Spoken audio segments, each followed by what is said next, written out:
would like to thank you for being here, Gilles Retsin. Pleasure. I'm very excited to talk with you about the future of timber architecture. For the students, if you have any questions, please let us know in the chat.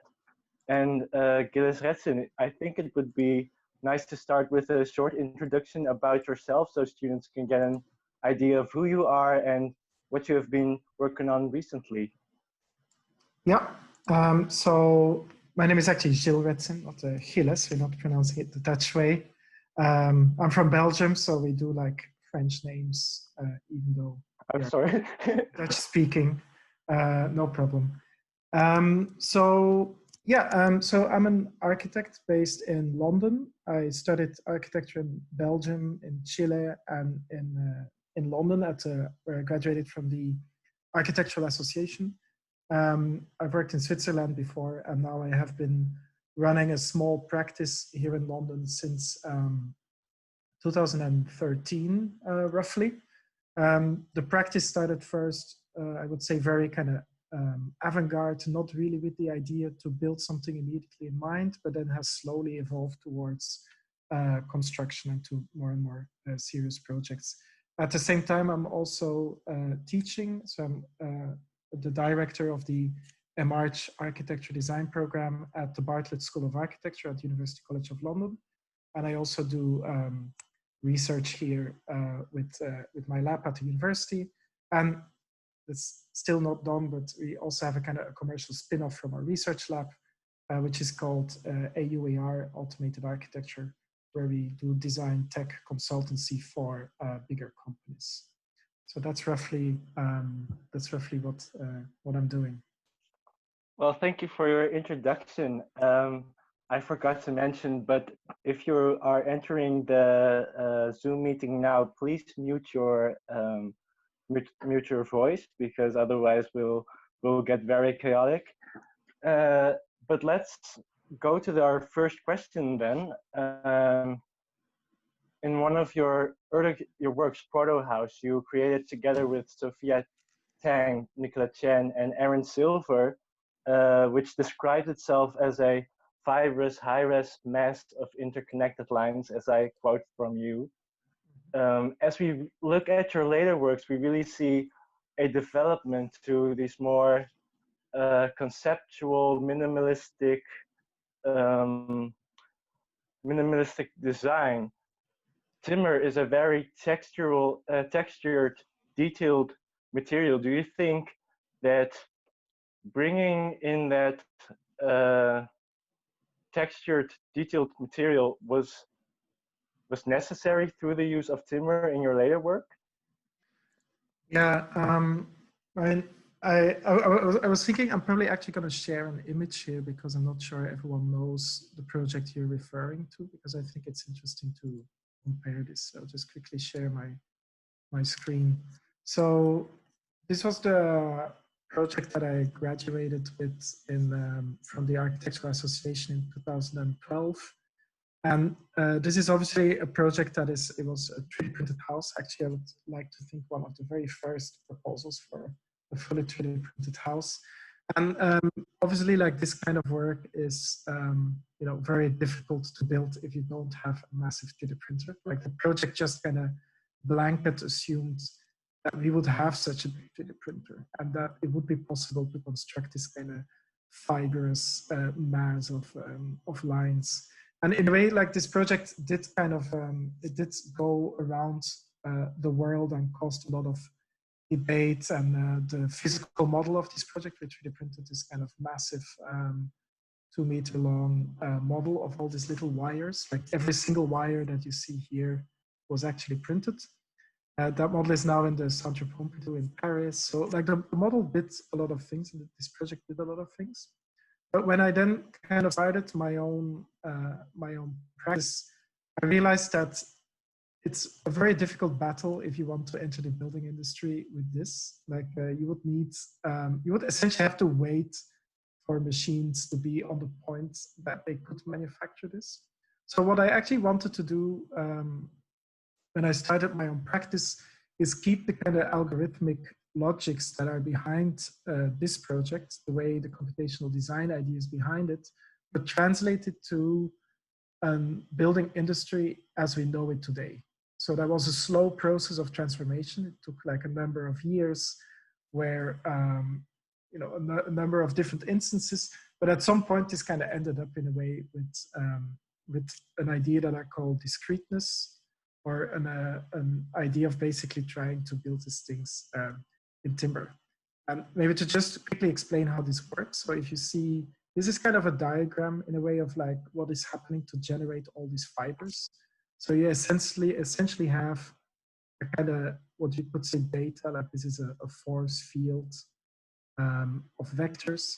And then you would basically insert very freely, they can be wherever they want, little, call them bodies, like little kind of line drawings. And these line drawings would start to connect to each other and try to kind of articulate these force fields. And they could do that with complete freedom. There were no constraints because we're working with a 3D printer, and a 3D printer has no constraints. So this is like ultimate architectural freedom, no constraints, and therefore very difficult to fabricate if you would not have a 3D printer. So my practice kind of developed, I took this idea when I started my office and was like, okay, we're going to start to add constraints. So the first constraint that I did was to say, these elements, when they are flowing in these force fields, they will always have the same length, and they will always connect to each other under a 90-degree angle in order to introduce some constraints and begin to make it more fabricatable. And then in the next series of steps, we basically discretized it, which means that we said now, like, actually all of these elements will be exactly the same. They will just be a repeating element, which you could mass produce. And the only thing that will be different is that they are connected in different ways. We can assemble them in different ways. So this is kind of where that project that went. And then it also means that the resolution is not actually important, because this is just as with, you know, digital data, with music, you can actually change the resolution. So if you would have a client with a conservative mindset or a limited building budget, you could build this, which is almost like a kind of modernist project. But the ideology behind the project would still be the same. So this has then kind of resulted in all of the timber projects, basically. And I'll just maybe quickly show an image of this like timber projects. Like this was one of the first timber projects where you see these repeating timber elements that are assembled together. They're always the same elements. And they kind of started to give an impression of how architecture could look like in this kind of world of a digital understanding of assembly. And then we started to build these things, and then like begin to scale it up and develop a whole kind of engineering logic of how we could manufacture these projects. So maybe I'll leave it probably on this image, and then we can go to the next question. Okay, very well. So the next question, in your article's abstract that I read, in part whole, the aesthetics of the discrete, we read computational technology has evolved sufficiently to establish a new discrete form of architecture. I feel that you strive to create this new language of architecture, which is fundamentally different from the conventional way we view architecture. What role does timber play in this journey? So that's actually a very good question. So I think, so it really started with, you know, trying as a young architect to build our own prototypes and working with very small budgets. So that's like the honest answer. The honest answer was we could not afford to work with any other material because, you know, bricks are heavy, steel is expensive and heavy. If we wanted to, you know, hands-on prototype and build things, we had to find actually a relatively cheap material that would be easy to also manufacture digitally. And of course, with CNC machines and robots, it's quite easy to work with timber. So that's kind of how I entered, in a way, that idea of working with timber through the perspective really of you know, budget limitations and pragmatic thinking, because we knew we could For example, like this is a pavilion we built in Tallinn for the Tallinn Biennale. And that's a pretty large pavilion, but it was built on a shoestring budget. Like that was built for, I think, 15,000 euros budget, including, you know, travel and everything. So it was really kind of an attempt to show that even when we're thinking about digital technologies and robots, that we can actually be very pragmatic and efficient, that it doesn't need to be expensive. Because, you know, we used to think about, when we think about digital design, you think about Zaha Hadid and UN Studio, and everything's expensive, and you need, you know, specialized labor and ages to build these buildings. But in this case, it was really to say, like, look, we can actually work with digital technologies. It can be cheap, it can be affordable. And then actually, to go back to one of Lance's points, it can also have a texture. Because I also felt, as an architect, I also felt that a lot of this, you know, smooth work by people like Zaha Hadid and UN Studio, that it also lacked a little bit of kind of a human aspect, like something textural. And that's in a way, like, it started like this texture is kind of present, you know, in this project. There is a suggestion that it's timber. This is a very bad project to build in timber. Like, it's not made for timber. It was actually thought of still as a kind of a concrete element. But I rendered it anyway in timber, and then started kind of developing also kind of like aesthetic sensitivity for timber. So that's kind of like one way of how the timber story started. But then obviously, while I started looking more and more into timber, I also realized that timber has other advantages, right? Like, if you think, of course, about the global climate crisis that we're in today, it's obvious that building in timber as a carbon neutral material, actually as a storage for carbon, is interesting. And when you're proposing buildings like this, which, you know, seem to use a lot of timber, you can actually even make the argument like, well, this is good. It's taking carbon dioxide out of the air, right? Like, the more material you use in a timber building, the better for the planet, because we're requiring, you know, more trees, and that's kind of every tree stores carbon dioxide. So there's a kind of a strange pervert argument there. But also in this case, of course, like for this building, actually the elements that you see, they're actually hollow, so they're not actually, they're actually all assembled just out of sheet materials. They're not actually solid. And I think that that's kind of, this idea of the sheets is also important for me. You can actually see it here. Like, it's the idea that you buy standard materials that you can buy in the shop or that go around in industry, and you just add, you know, a little bit of algorithms, a digital machine, you cut these materials, you assemble them into these elements. They're actually very lightweight, actually technically still material efficient, and then you can begin to build with those. So I like this idea of the ability to customize the material so easily and so quickly. Like, if you would want to do this in concrete, which I still want to do at some point, it's an entirely different story, of course. Well, I think it's very interesting that you say that the malleability of the material was actually why you use this material instead of, like you said, the environmental impact, or and you even said that actually a lot of people are saying, well, timber is it's a very expensive material, but in your case, it turned out actually pretty cheap. So I think that's really interesting, but we will get into that later. Let's go to the next question. In an interview with ARC 201, you say about the society rapidly becoming more and more digital. In a way, it's so obvious we somehow, as architects, need to intellectually engage with these changes. We need to absorb them, reflect on them to remain culturally relevant. When I think about these avant-garde digital designs, they seem to me very adverse to natural materials like timber, yet you prove the opposite when with your proposal for the Nuremberg concert hall. Why is timber, and this also relates to what we've just discussed, such a suitable material for expressing these digital designs? Yeah, I'll just switch quickly to an image of that project.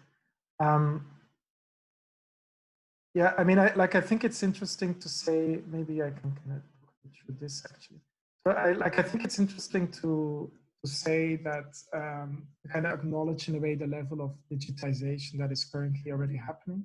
And actually in the timber industry particularly, there's a very high degree of automation. So what you see here, for example, on the screen, that's a forest. This is not a real forest. This is a 3D scan of a forest. So it is a real forest, you know, but it's represented here by digital data. Like it's just an image from a point cloud. And it's interesting to see like how forestry is really also a kind of a project of logistics and management. So for example, you know, you see it here, like Sweden has doubled its area of forest in response to an increased use of timber in construction. So it's a very strange thing that actually kind of an industrial project is also linked with an ecological project. And I don't know if you have heard, for example, that was actually in the news last week, that the European Union is going to plant 3 billion trees in Europe. Like they actually want to actively reforest Europe. So there's something really intriguing there. And there's, for example, here, you can see basically a drone mapping of a forest where trees are tagged with numbers. And they can actually figure out which tree, like the red trees have to be chopped, the purple trees are healthy. So the forest is kind of already like digitally managed, right? It's a kind of complete digital life of these trees. And then they can be harvested and brought to this, like, I always compare this factory to like Elon Musk, his Giga factory, but that's a timber factory in the middle of the forest in Finland.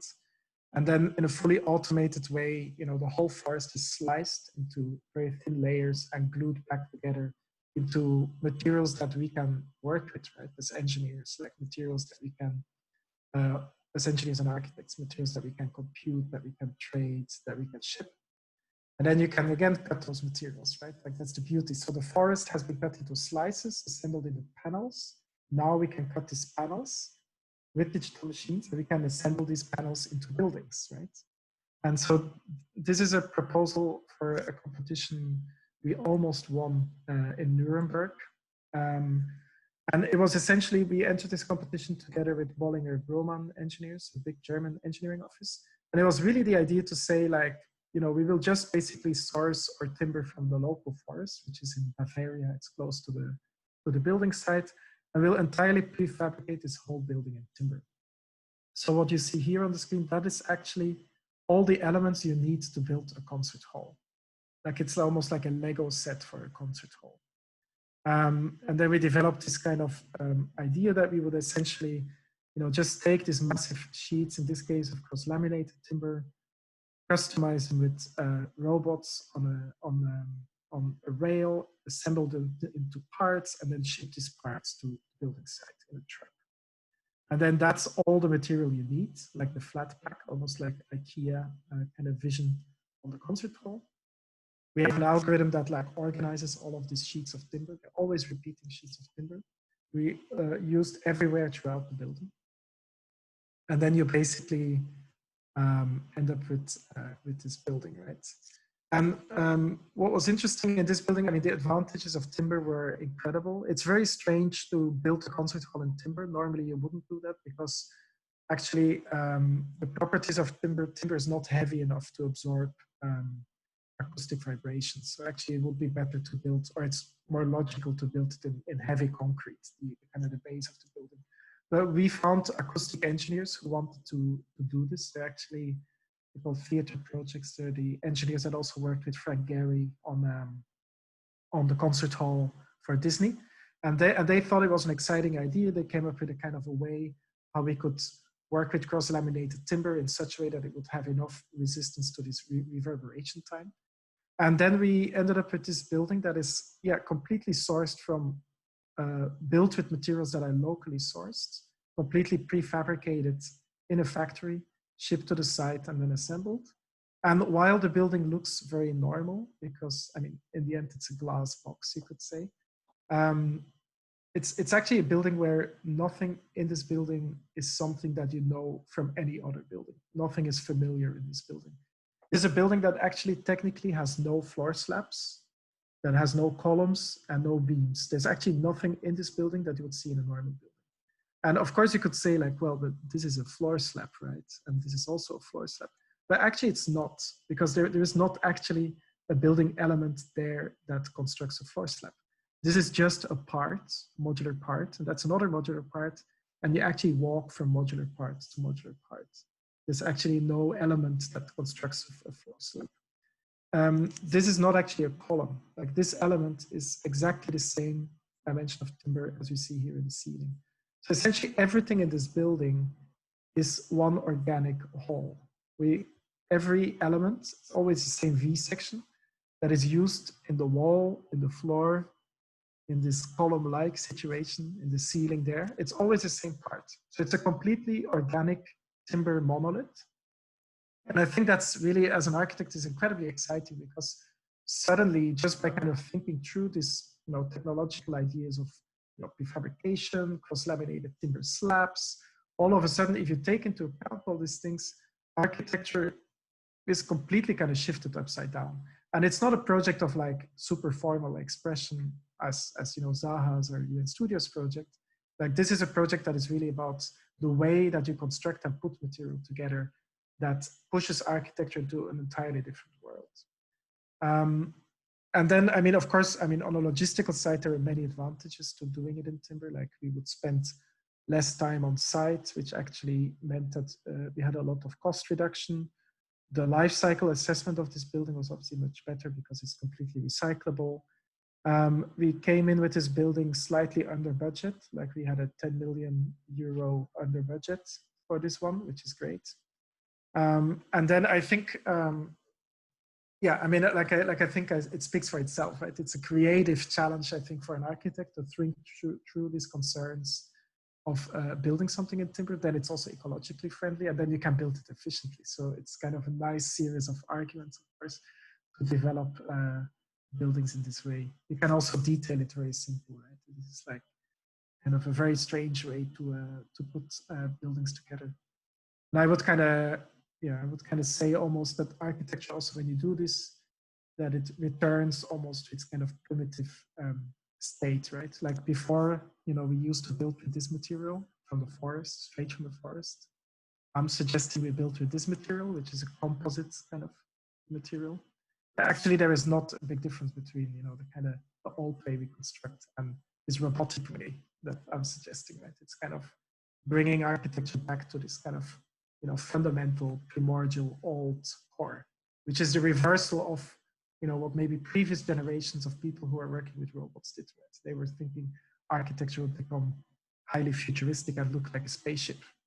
I'm suggesting that architecture will look more primitive if we work with robots. Well, I hear you talk about this new way of viewing architecture. It's not columns and floor slabs anymore. And I'm really interested, how did you come to this new way of thinking? And I think it has everything to do with the year 2008, the year of the economic crisis. That was really a turning point for you as a student, as I've read. You stepped away from the conventional thinking of architects and started developing your own unique style. Now, architecture students yet again stand for a similar situation, or perhaps even a worse situation with the corona crisis. What would you like to tell them? What have you thought about how students and professionals like yourself will deal with this crisis? Yeah, I think that's a good question. I learned when I was in architecture school back in Belgium in like 2006. My professor of history told me that the best architecture gets made during periods of crisis. And he's saying, like, during periods of crisis, architects finally read books, they think about what they do, and the best ideas come out. And they have no work, so they have time. Right? And then he's saying, like, during periods of high economic, during good economic times, architecture usually goes to shit. Like, they try to build the ideas they developed in the crisis, and then they build too quickly, and then it's uninteresting and it's finished.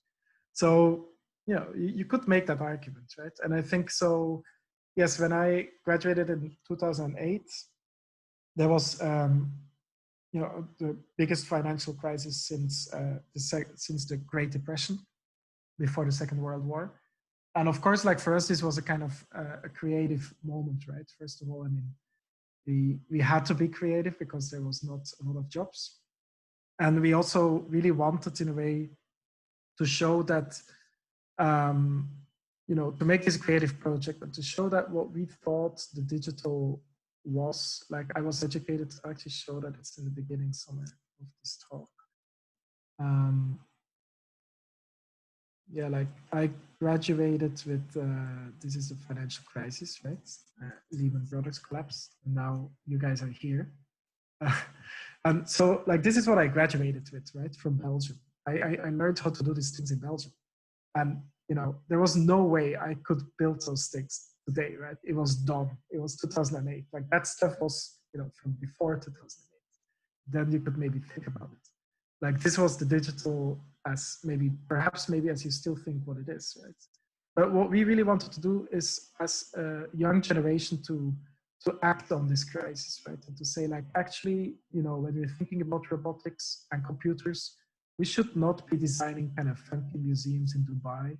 We should not be designing banks in like China.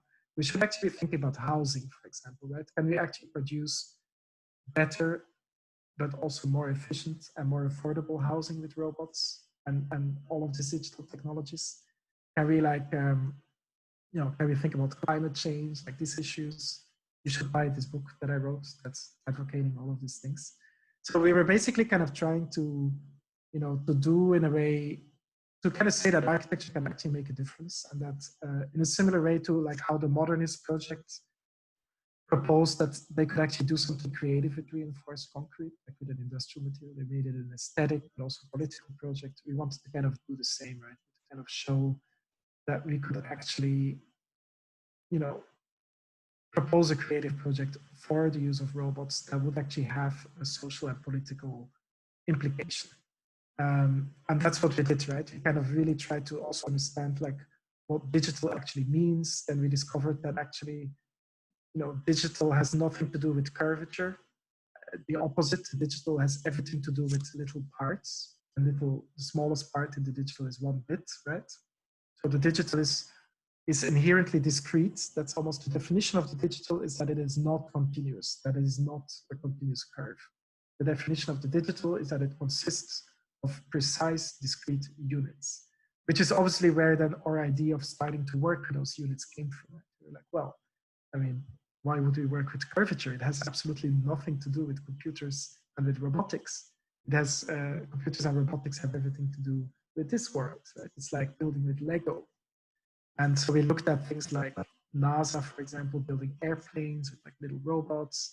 And we really kind of like, that's this difference, right? Like with a computer, you work with this discrete material, you don't work with continuous material. This is a modernist project of curvature. That's Felix Candela, 1950s. This is in the Netherlands, Aldo van Eyck. That's actually a discrete project, you know, pixelated, it can grow, it can shrink. So we wanted to kind of really go there, right, and to kind of propose a new way to think about the digital. That then comes with, you know, social political agenda, but also with aesthetics, also with construction methods. And because we had time, we could sit down and try to reinvent everything.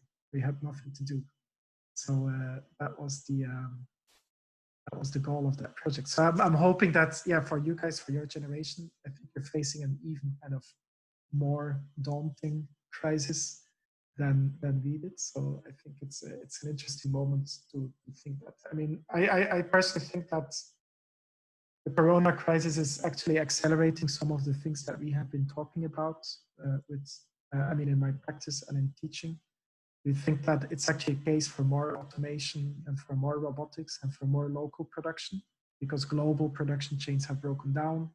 We're going to stop, hopefully, buying aluminium frames in China or in Vietnam and importing them and shipping them around the world. I think we'll go, hopefully, in a direction where we use local materials, where we just use robots or automated tools to transform these materials, and where we'll then make those materials available and built in a kind of a more accessible and hopefully creative way.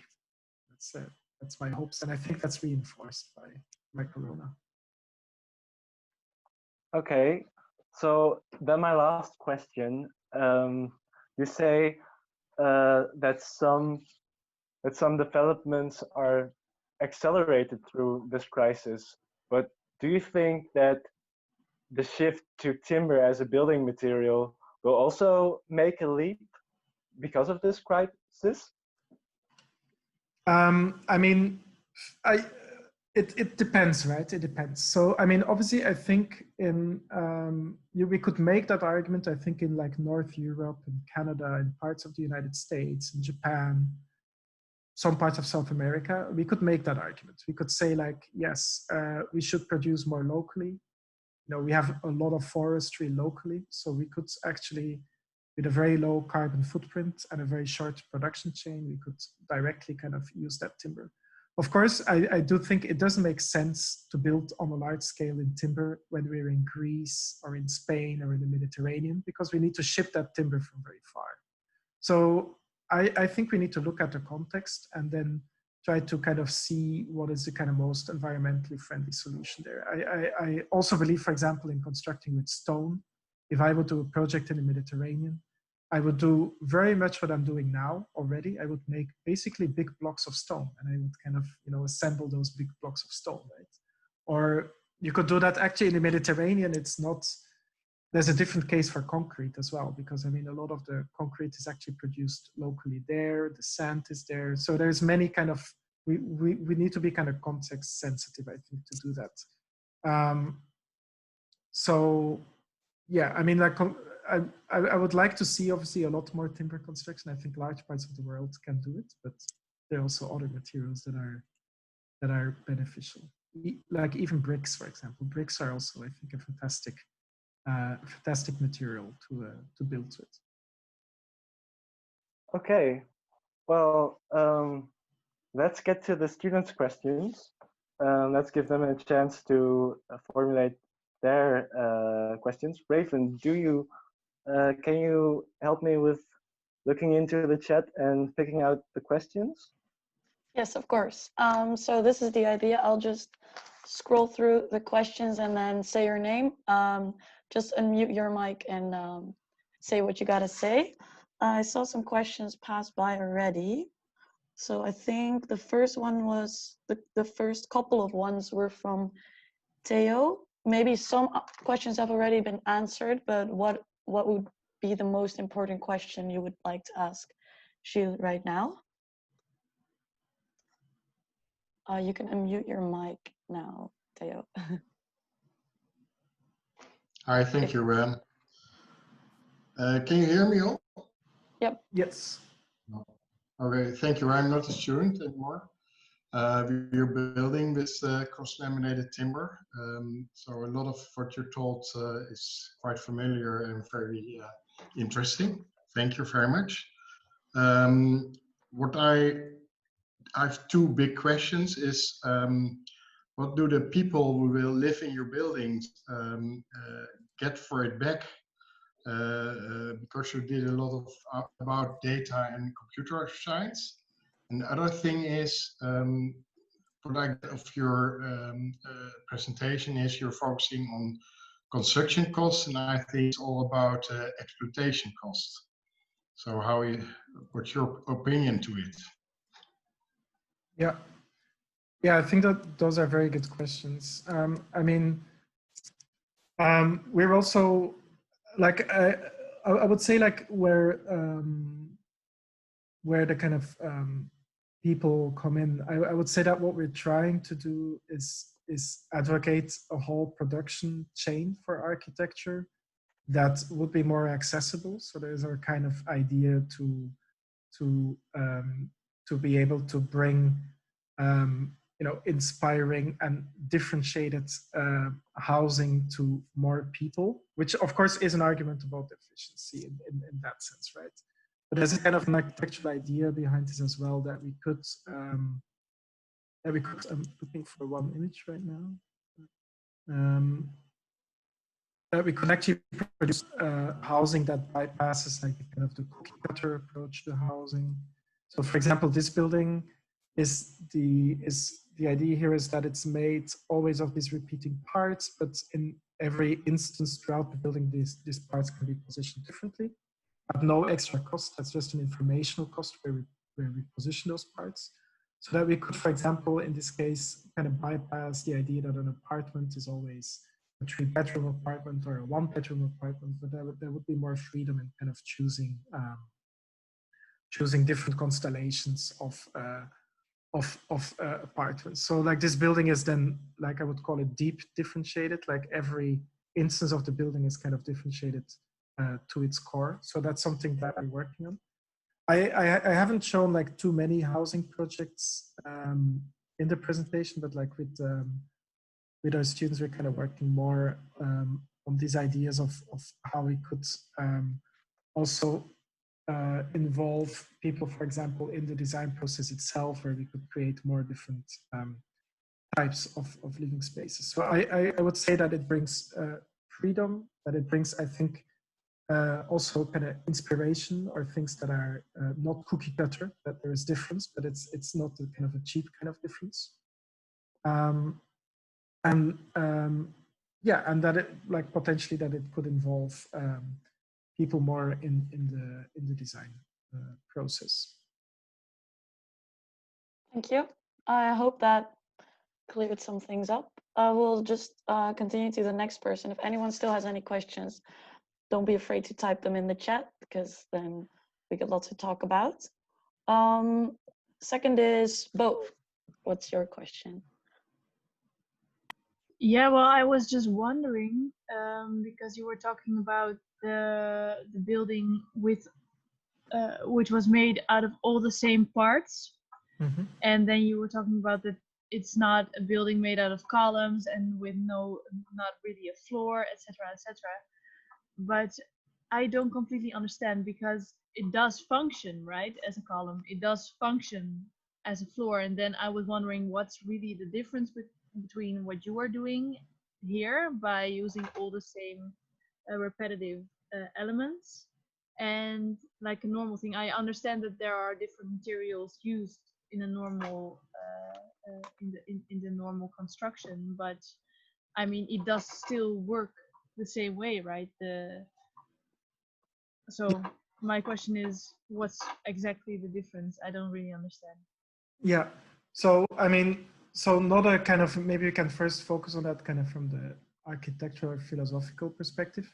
So of course, in the end, ultimately there is function, right? But function is not embedded in the element itself.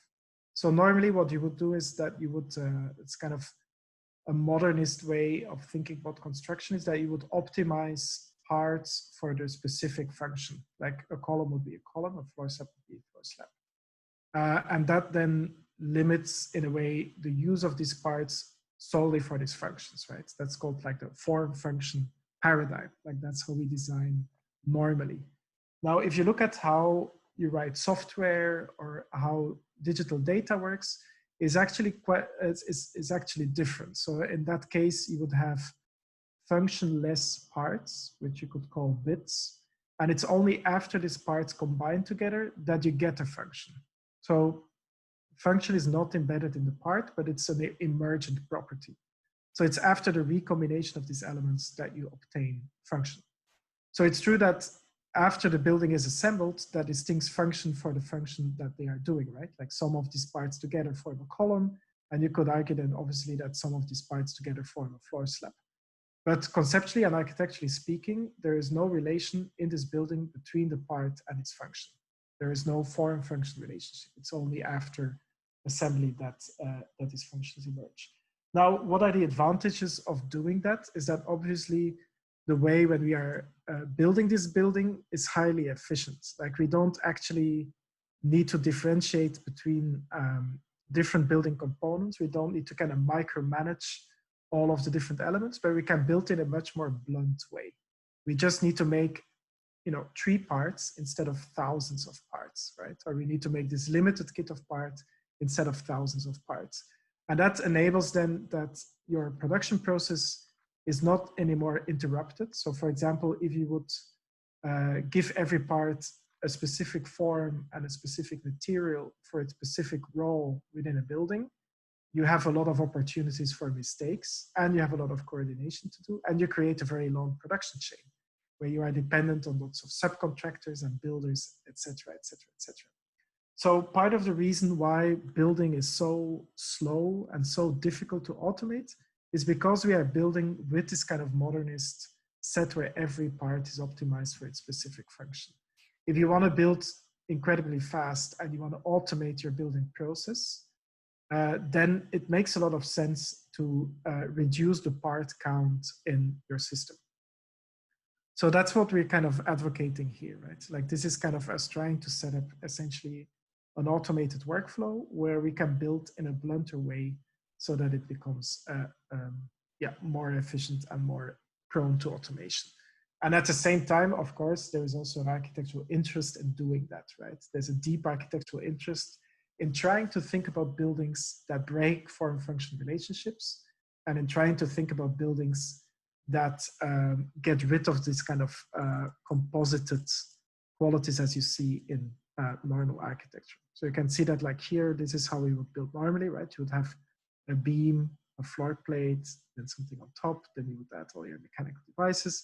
And then architecture only begins then, right? Which is then you can hang like a parametric ceiling if you're a parametric architect, or you can hang like a simple metal mesh if you're another kind of architect, or you can leave it open if you're yet another kind of architect, right?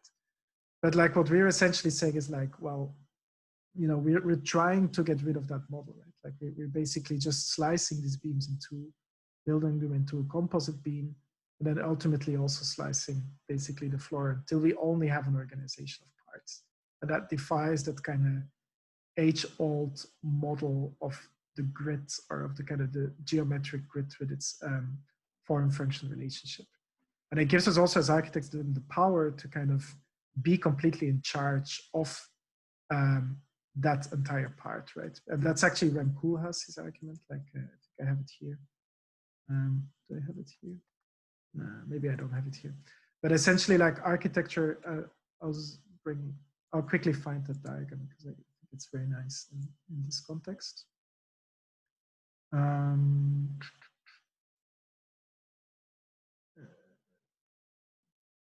Okay.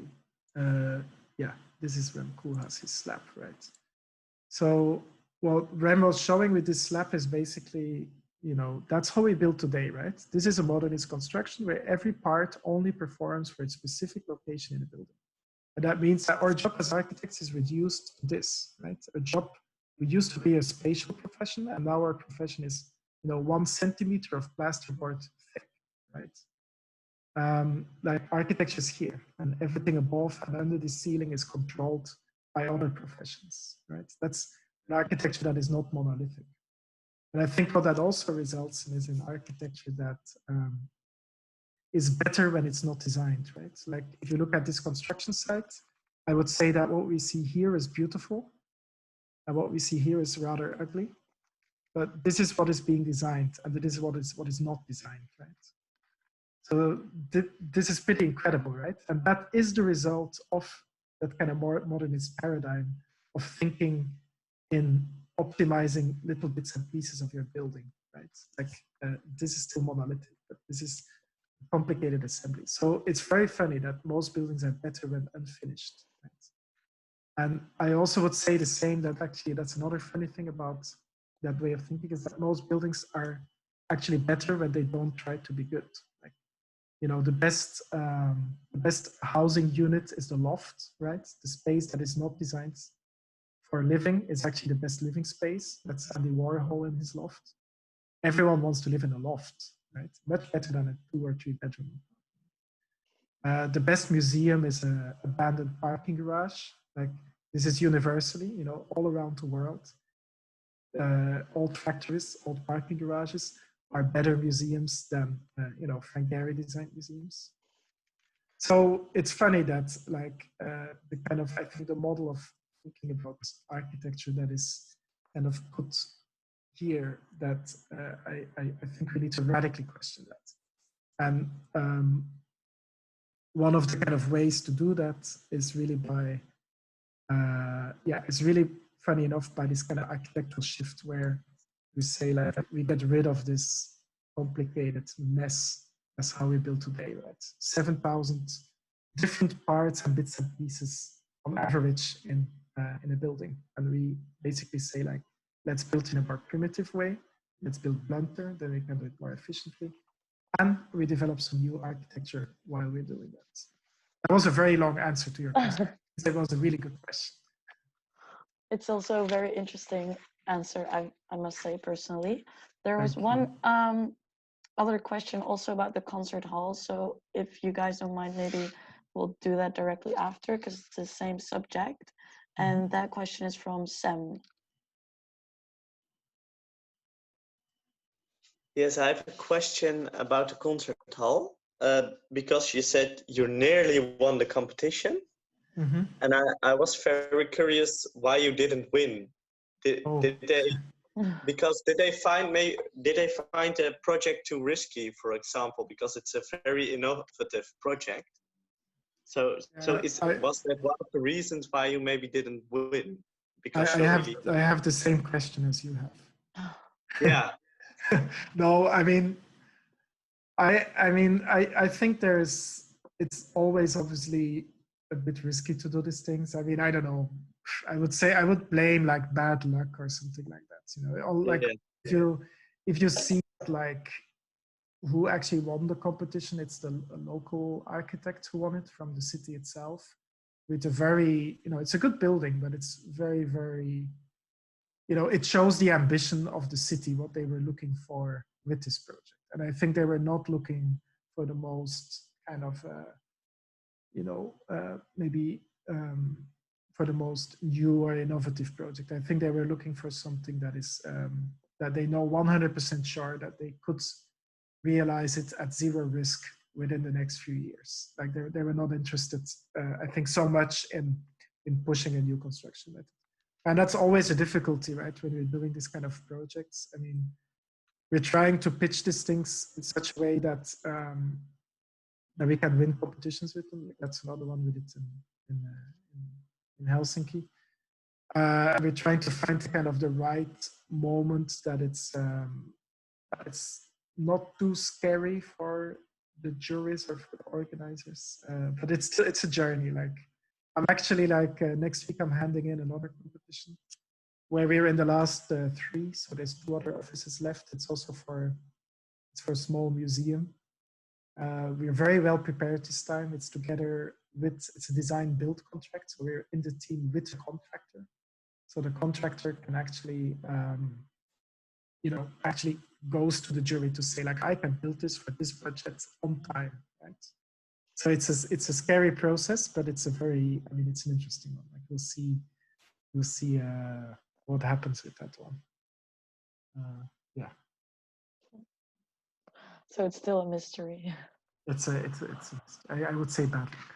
I would have been very curious to see this building in real. Yeah, me too. Then Yulia has a question as well. So yeah, your turn. Thanks.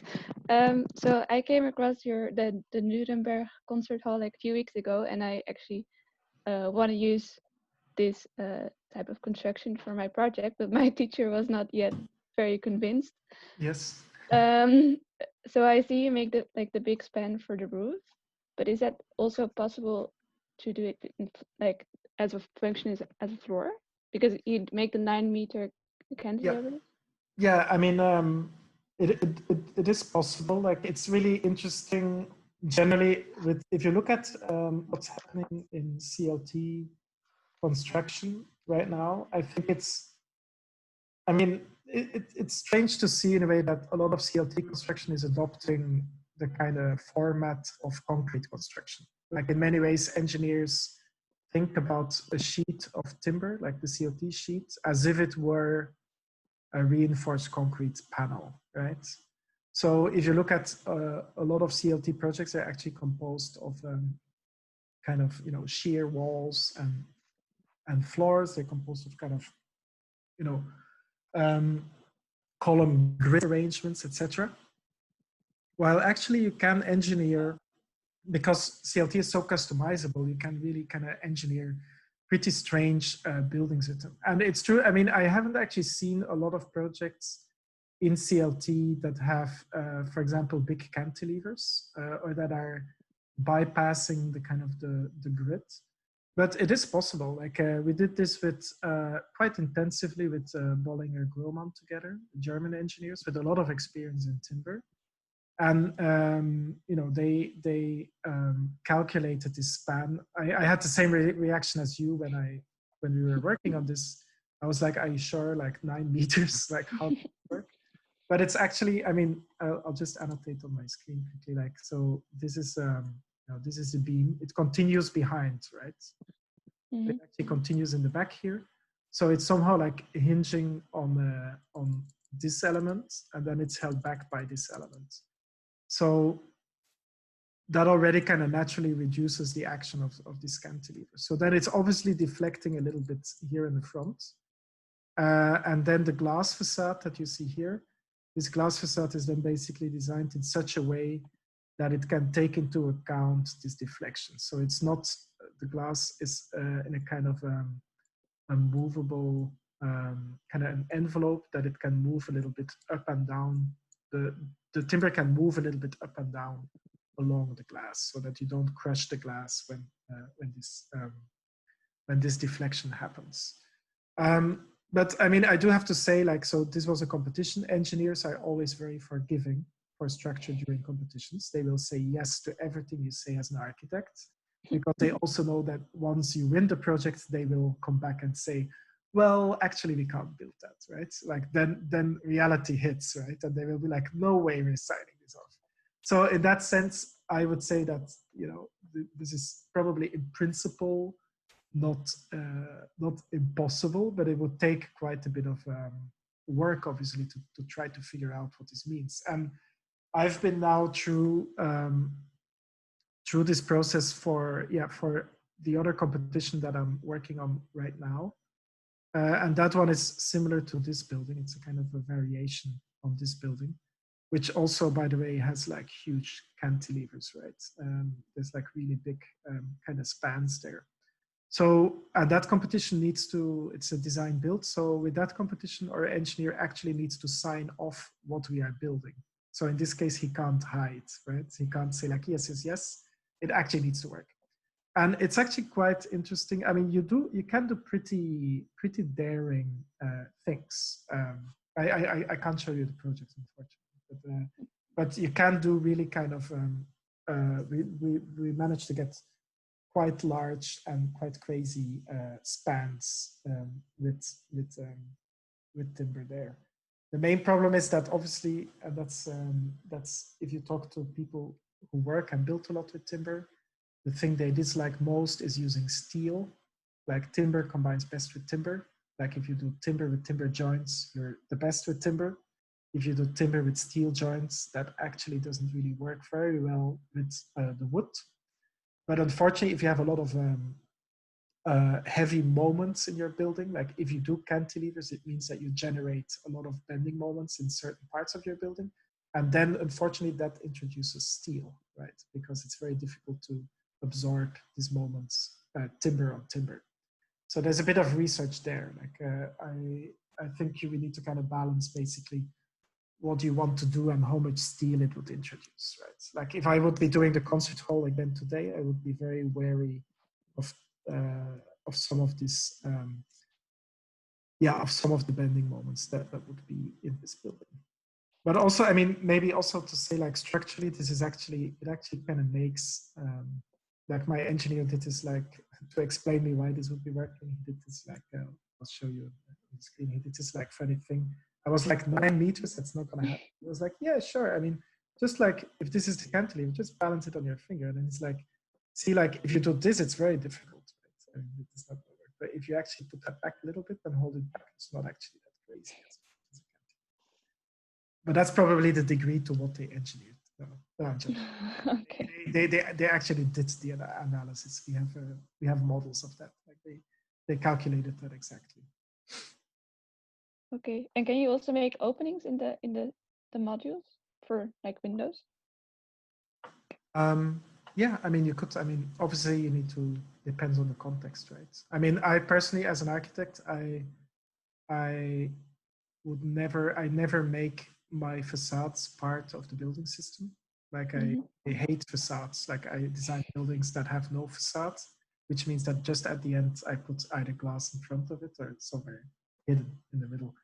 Because I think if you do that, if you create facades with this kind of modules, it gets very quickly a bit like too much. And I like the fact that the buildings have no facades, that they're always like, you look, the facade is actually the section of the building. It's like as if you chop your building and that's it, right? Like you can't, there's nothing else on the facade. And like that's something I really like. I'm deeply uninterested in facades. Okay, cool, thanks. Okay, I think those were all the questions. I have, I think, one question coming from what you just said, because when you're saying I don't really like facades and it's much nicer to see the construction, and so you put glass in front, and that won't be a very suitable building way to build for all places, right? Of course, in the Mediterranean, you would use stone because that's more the material at hand. But I don't know, somewhere in the rainforest where there is a lot of wood, it still wouldn't be very wise, maybe, to put a whole glass facade just to. No, absolutely. Like, I mean, you could. I mean, a lot of my buildings do have a lot of cantilevers, so in that case, the glass is set back to the inside. So for example, you get a big shadow, a kind of climatic buffer to the outside. Like I wouldn't, I mean, I think the only building where the glass is really just wrapped around it is the concert hall, just because there was no other, that was the kind of the easiest and the most believable solution in that case. But I totally agree with you, like this is definitely not the best scenario. The best scenario in other cases, like in other cases, we try to do other techniques for the glass. And like when I'm saying when I'm not interested in facades, it's like it's basically a kind of a reaction. I think architects have been too interested in facades in recent years, which has resulted in lots of buildings that are only a facades, you know, that are basically very, very thin.